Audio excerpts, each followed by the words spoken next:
अस्सलाम वालेकुम, मैं हूं फैसल तारिड़। ये वीडियो बहुत अहम है जी। इस वीडियो के अंदर हमने बात करनी है कि मिलिट्री एक्ट जिसके जरिए इंटेलिजेंस एजेंसियां किसी के घर भी बगैर वारंट के घुस सकती हैं, आज सुप्रीम कोर्ट तक पहुंच गया है। इस पर बात करेंगे। इमरान खान नाअहल होते होते किस तरह बचे हैं। सुप्रीम को हाई कोर्ट के अंदर आज बड़ी अहम समाअत हुई है और फिर हुमायूं दिलावर किस तरह से उनकी बैंड बजी है उस पर भी बात करेंगे। सबसे पहले जी हम सुप्रीम कोर्ट की बात करते हैं। 6 रुकनी बेंच समाअत कर रहा है फौजी अदालतों के हवाले से। 6 रुकनी बेंच जैसे ही आया, समाअत शुरू हुई, कुछ देर के बाद ही एतजाज एहसन खुद चलकर रोस्ट्रम पर आ गए। एतजाज एहसन साहब ने कहा कि आप 6 जज यहां पर बैठे हुए हैं, आपको पता है कि एक कानून पास हुआ है, मैं उस कानून की 14 लाइनें आपको पढ़ के सुनाना चाहता हूं।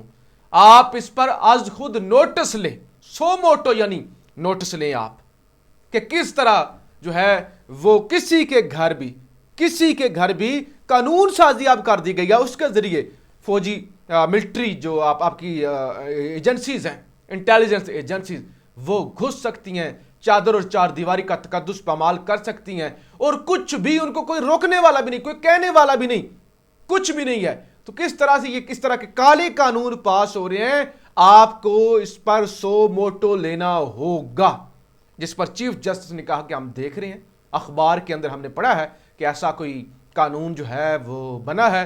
देखते हैं कि दोनों हाउस यानी कौमी असम्बली और सेनेट इस पर क्या रिएक्ट करते हैं, उसके बाद देखेंगे। और उन्होंने कहा कि लार्जर बेंच का फैसला है, उसके बाद मैं अकेला सो मोटो नहीं ले सकता। यानी जब बात आई इंटेलिजेंस एजेंसियों की तो चीफ जस्टिस के पैरों से भी जरा जमीन खिसकी। उन्होंने कहा अकेला मैं नहीं ले सकता। वो जो मेरे ख्याल से 3 रुकनी बेंच का फैसला है, वो जो काजी फायज ईसा वाला फैसला है, मेरे ख्याल से अकेले सो मोटो नहीं ले सकते, गालबन वही है। और बेंच की तश्कील वाला जो मामला है वो भी है, लेकिन उस फैसले को तो कलअदम कर दिया था, वो तो जो है वो उस फैसले को नहीं माना गया था। बहरहाल एक 3 रुकनी बेंच का फैसला है। और अभी वो जो कानून साजी की गई थी, रूल एंड प्रोसीजर, वो वाला भी अभी मामले सारे जेर समाअत हैं, उन पर भी कोई फैसला नहीं आया। तो ये चीफ जस्टिस का अपना इस्तेकाक है कि वो इतनी अहम कानून साजी पर, इतने काले कानून पर सो मोटो लेते हैं या नहीं लेते। बहरहाल जी इस वक्त एक शख्स जो रियासत का बाप है, doctor Arif Alvi, supreme commander of the armed forces और रियासत पाकिस्तान का सरबरा, अगर सरबरा भी लेट गया, अगर सरबरा भी लम्हा पै गया, फिर बेड़ा गर्क हो जाएगा। अब सुप्रीम कमांडर को ये चाहिए कि इस पर सिग्नेचर ना करे, इस पर इतराज लगाए, इसको वापस भेजे या डायरेक्ट इसको रेफर करे सुप्रीम कोर्ट को, कि सुप्रीम कोर्ट देखे कि क्या बुनियादी हकूक, मीडिया की आजादी, फ्रीडम ऑफ स्पीच, बुनियादी इंसानी हकूक, इंसानों की प्राइवेसी, इस पर तो नहीं हरफ आ रहा। या तो उस पर सिग्नेचर ना करें और सिग्नेचर करने से पहले इसको सुप्रीम कोर्ट भिजवाएं कि ये जो है ना इसको जरा चेक किया जाए। तो इस वक्त डॉक्टर आरिफ अलवी को कुछ करना होगा। अगर अलवी भी लेट गया तो फिर इस मुल्क दा अल्लाह ही वारिस है। बहरहाल जी बहुत ही तगड़ी आज समाअत हुई है। ख्वाजा आरस ने आज परखचे उड़ाए हैं इस्लामाबाद हाई कोर्ट के अंदर। उन्होंने कहा कि ये क्या कर रहे हैं, मैं इतना अरसा हो गया वकालत करते हुए, इतना जानबदार जज नहीं देखा। ये जज साहब पता नहीं करना क्या चाहते हैं, इनके ज़हन के अंदर कौन सा इन पर भूत सवार है कि वो जो है वो चंद घंटों का भी वक्त नहीं देते और थोड़ी थोड़ी बात पे धमकियां देते हैं। वो जो है वो मुल्जम से सफाई का हक छीन रहे हैं। इससे पहले मैं आपको बताऊं, रात के तकरीबन 1 बजे के करीब इमरान खान ने खिताब किया। कल एक खिताब इमरान खान ने को 9:30 बजे किया था, फिर एक दूसरा उन्होंने 9 साढ़े 9 मिनट का रिकॉर्ड किया, पैगाम कौम के नाम। रात के तकरीबन 1 बजे, 12 बजे उन्होंने रिकॉर्ड किया और 1 बजे तक वो जो है वो जारी किया गया एडिट शेडिट करके। उसके अंदर इमरान खान ने कहा कि मुझे जब अगवा करके सिविल लाइंस लाया गया ये 9 मई के दिन, तो वहां पर फिर आगे ये हुमायूं कहा गया कि जज साहब आए हुए हैं, उनका नाम हुमायूं दिलावर है। उन्होंने कहा जी आप पे फर्द जुर्म आयद करनी है। मैंने कहा मुझे तो नहीं पता, ना मेरे वकील है, ना मेरी तैयारी है, ना मुझे इसका पता है। तो जब मुझे अगवा करके लाया गया है, जहां पे रखा गया है, वहां पे जज साहब अपनी अदालत लेकर पहुंच गए और वो फर्दे जुर्म वहां पे उन्होंने कहा जी फर्द जुर्म लग गई यहां पर। खान ने कहा अब मामला कहां पे फंसा हुआ है। खान ने रात बड़ी कन्फ्यूजन दूर की। मुझे भी ये था कि मसला है पैसे डिक्लेयर करने का, खान ने पैसे डिक्लेयर नहीं किए। खान साहब ने कहा है कि पैसे डिक्लेयर किए हुए हैं। ये एक एतराज निकालते हैं कि आपने पैसे तो डिक्लेयर किए हैं, कानून के मुताबिक तोशाखाना की घड़ियां जो कुछ भी है आपने खरीदा है, लेकिन वो पैसों के साथ आपने लिखा नहीं है कि ये तोशाखाना के पैसे हैं। जैसे आप चीनी लेते हैं, आप घी लेते हैं, आप गंदम लेते हैं, आपके पास 20,000 का बजट है, आप अपने खर्चे के अंदर 20,000 ऐड कर देते हैं।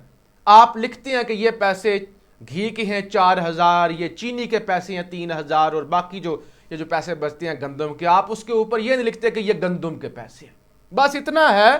खान कहते हैं कि वहां पे लिखा नहीं हुआ। वो इतराज ये लगा रहे हैं कि वो जो करोड़ों, वो जो 4 करोड़ 5 करोड़ 2 करोड़ जो भी रकम है उसके साथ लिखा नहीं हुआ कि ये जी इस तोशाखाना। खान कहते हैं इसमें मेरी गलती तो नहीं है, अगर कोई गलती है भी तो अकाउंटेंट की गलती है, जो मेरी फर्म है जो अकाउंटिंग करती है तो वो देखेगी। लेकिन उन्होंने कहा कि ये जानबूझ के ये करना चाहते हैं, इनकी ये स्क्रिप्ट के मुताबिक मुझे नायल करना चाहते हैं और जो है एक तमाशा इन्होंने बनाया हुआ है। और फिर एक और सबसे अहम बात, FIA की रिपोर्ट आई, उसके अंदर कहा गया जी वो जी तस्वीरें तो डिलीट हो गई हैं ना, तस्वीरें तो डिलीट हो गई हैं तो URL नहीं मिला। खान ने कहा फेसबुक को एक ईमेल करें, फेसबुक को ईमेल करें 3 महीने तक, अगर कोई पोस्ट डिलीट भी कर दी हो, कोई डाटा डिलीट भी हुआ हो तो उस पर जो है वो उसका रिकॉर्ड फेसबुक की इंतजामिया के पास होता है और अगर सरकार रियासत मेल करती है तो जाहिर है वो जवाब देंगे। इतना बड़ा मामला है ना, इतना बड़ा मामला कि मुल्क के सबसे बड़े लीडर, दुनिया के 6ठे बड़े सियासी जमात के सरबराह को नायल किया जाना है और एक ईमेल नहीं की जा सकती फेसबुक को कि कौन सा जज जो है वो नायल कर रहा है, फैसला दे रहा है, जो इतना जानबदार है, जो इतना वन साइडेड है। तो खान ने कहा कि ये मेल करें। तो लिहाजा आज सब कुछ हाई कोर्ट के अंदर चल रहा था और अभी अभी हाई कोर्ट के अंदर समाअत जारी थी। उधर से जनाब जी हुमायूं दिलावर ने कह दिया कि अगर 12 बजे तक आप लोग ना पहुंचे, 12 बजे तक आप ना पहुंचे तो मैं फैसला महफूज कर लूंगा। सुप्रीम कोर्ट के अंदर केस लगा हुआ है, हाई कोर्ट के अंदर समाअत जारी है। एक ट्रायल कोर्ट का जज इतना होशियार है, वो कहता है मैं फैसला महफूज कर लूंगा, फिर मजबूरन chief justice Islamabad high court आमर फारूक को यह कहना पड़ा कि जज साहब को जाकर बताएं कि इस हाई कोर्ट इस पर समाअत कर रही है और हाई कोर्ट ने फिर 3 बजे तक समाअत के अंदर वक्फा भी किया है। अच्छा जी, मैं इसके हवाले से कुछ चीज़ें आपके, ख्वाजा हारिस ने जज हुमायूं दिलावर को तहस्सुब ज़दा जज करार दे दिया। रोज़ाना की बुनियाद पर ट्रायल और यकतरफा कार्रवाई पर दलाइल देने तो चीफ जस्टिस आमर फारूक ने रिमार्क्स दिए कि सिस्टम परफेक्ट नहीं, खामियां हैं। मेरी ख्वाहिश है कि हम रूल्स में ये डाल सकें कि ट्रायल रोज़ाना की बुनियाद पर हो। अच्छा जी, एक इसके अलावा जी तोशाखाना केस, इमरान खान के वकील ख्वाजा हारिस ने जज हुमायूं दिलावर की फेसबुक अकाउंट से मुतल्लिक जमा कराई गई रिपोर्ट मुस्तरद कर दी। और इसमें क्या जल्दी है कि एक ही दिन में गवाह लाने के लिए नहीं दिया गया। ट्रायल कोर्ट ने कहा आज 11 बजे दलाइल दें, नहीं तो मैं फैसला महफूज कर लूंगा, वकील ख्वाजा हारिस। और FIA ने अपनी रिपोर्ट में लिखा ही कुछ नहीं, वो पोस्ट अब डिलीट हो गई है, होगी। FIA ने कहा कि अब मौजूद नहीं। ख्वाजा हारिस, अगर पोस्ट डिलीट भी हो गई हो तो वो ट्रैश में मिल जानी चाहिए, चीफ जस्टिस आमर फारूक। और इसके अलावा तोशाखाना ख्वाजा हारिस इलेक्शन के हाई को दलाल जारी रखे हुए हैं और दूसरी जानब इस्लामाबाद के एडिशनल सेशन जज ने समाअत करते हुए कहा कि 12 बजे तक आएँ वगरना फैसला महफूज कर लूँगा। और 12 बजे का वक्त देने का मामला इमरान खान के वकील ख्वाजा हारिस ने दुराने समाअत ही हाई कोर्ट के सामने रख दिया। अभी बताया गया है कि ट्रायल कोर्ट जज ने 12 बजे तक का वक्त दिया है। ख्वाजा हारिस, ख्वाजा साहब आप भी हाई कोर्ट में मौजूद हैं और हमारे आप मेहमान हैं और ये जी सारा मामला है। और अगर military courts court of law नहीं तो फिर यह बुनियादी हकूक़ की नफ़ी के बराबर है। जस्टिस आयशा मलिक, आइन का आर्टिकल 175 तो हाई कोर्ट और सुप्रीम कोर्ट में अपील की बात करता है। जस्टिस आयशा मलिक तोशाखाना केस की समाअत में एक बार फिर 1:30 बजे तक का वक्फा कर दिया गया। इलेक्शन कमीशन और चेयरमैन पीटीआई के वकला ने अदालत को आगाह किया कि इस्लामाबाद हाई कोर्ट ने 3:30 बजे तक ऑर्डर करने से रोका है, ताहम अदालत ने चेयरमैन पीटीआई की आज की हाजिरी से अस्तशना की दरखास्त मंजूर कर ली। तो ये बहुत सारी चीजें जी एक ही वक्त में चल रही हैं। हुमायूं दिलावर साहब को जल्दी है, फैसला तो पड़ा हुआ है, नायल करना है, वो तो स्क्रिप्ट है ना, तो वो स्क्रिप्ट आज सुनाए, कल सुनाए, परसों। उनका मैं साइड पे हूं, सुनू के कोई सुनने की जरूरत नहीं है, कोई गवाह लाने की जरूरत नहीं है, कोई फेयर ट्रायल की जरूरत नहीं है, कोई फिक्र नहीं है कि हाई कोर्ट समाअत कर रहा है, कोई फिक्र नहीं है कि अभी ये मैटर जो है सुप्रीम कोर्ट के अंदर भी जेर समाअत है। बस हुमायूं दिलावर साहब ने अपना जल्दी जल्दी जो फैसला लिखना है और निकलने वाली करनी है। लेकिन आज जो कुछ सारी चीज़ें, जो शिकायतें, जो प्रूफ, जो फेयर ट्रायल नहीं दिया जा रहा, वो जो हाई कोर्ट के सामने रखा गया है, लगता है कि ये जो है और फेसबुक वाला मामला और फिर वो ईमेल वाला मामला, ये हुमायूं दिलावर उल्टे फंसेंगे। हुमायूं दिलावर साहब को जो जल्दी है ना, इनकी बैंड बजेगी, ये उल्टे फंसेंगे इस मामले में, क्योंकि इस तरह नहीं होता। इस तरह ज़बरदस्ती नहीं कि एक ही दिन में आप वो जो है वो जल्दी जल्दी गरम गरम आप इंसाफ दें और आपके ये लो इंसाफ पड़ा हुआ है और ले जाओ, ऐसे नहीं होता। इतना आसान काम नहीं होता, इतना आसान काम नहीं होता कि आप फौरी तौर पे आपको इतनी जल्दी हो कि इतने मिनट में आए, इतने मिनट में ऐसे कर दूंगा, फैसला महफूज कर लूंगा। ये आकड़ नहीं चलती। देखे ना, मैं ये कर दूंगा, मैं गवाह नहीं सुनूंगा, मैं गवाह सुनूंगा ही नहीं, मैं बदमाश हूं, मैं जो है वो फैसला महफूज कर लूंगा। ऐसे नहीं होता। ऐसे होगा तो फिर आपके ऊपर भी अदालतें हैं, उनके ऊपर भी अदालतें हैं, और सबसे बड़ी अवामी अदालत भी है। आप इमरान खान का केस अगर पहले तो उसमें जानी अगर कुछ था भी तो आपने खुद खराब कर दिया। आपने बता दिया है कि ये सारा स्क्रिप्ट है, ये सारा स्क्रिप्ट है।